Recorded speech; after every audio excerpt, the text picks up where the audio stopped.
কালকে রাত্রে থেকে এখন পর্যন্ত মনে হয় এই ঘটনাটা শোনার পর কাজ করতে আমার কষ্ট হইতেছে। মনে হয়েছে 1000 পাওয়ারের অ্যান্টিবায়োটিক খেলে যেরকম শরীর সাইডে যায় ঘুরায়, ওরকম একটা অবস্থা হইতেছে।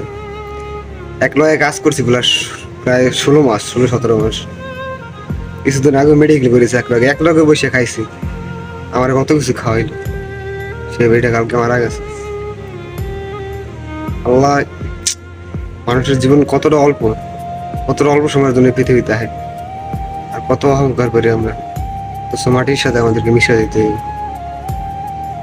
কিছুদিন আগে জুমা নামাজ পড়তে গেছে, একসাথে পড়তে গেছি, হঠাৎ নামাজ থেকে বসে পড়ছে 4-5 দিন রুমে। তারপর গেল সিটিতে ডাক্তার দেখাইতে, ওইখান থেকে কোম্পানি দেশে পড়া দিছে, ব্লাড ক্যান্সার হয়েছে। মাসখানেও যাইতে পারে না, 20 দিনের মাথায় মারা গেছে।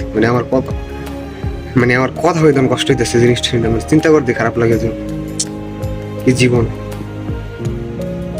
অস্ত্রায়ণ হয়েছে, লোকটা বিয়ে করছে, সরি ভাই, বিয়ে করছে, কালকে রাত্রে মারা গেছে। এটা শোনার পর থেকে এখন তো পুরো শখ খেয়ে গেছে একবারে। ভাবছি যে সে পায়ের সমস্যা, আরো একজনের পায়ের সমস্যা হয়েছে, পরে চিকিৎসা করে বরাবর দেশে চলে আসছে। কেমনি কি আল্লাহ ভালো জানে। আমরা কত অহংকার, কত তেমাক, কত কিছু করি। আল্লাহ, বাইরে তুমি শিখবো।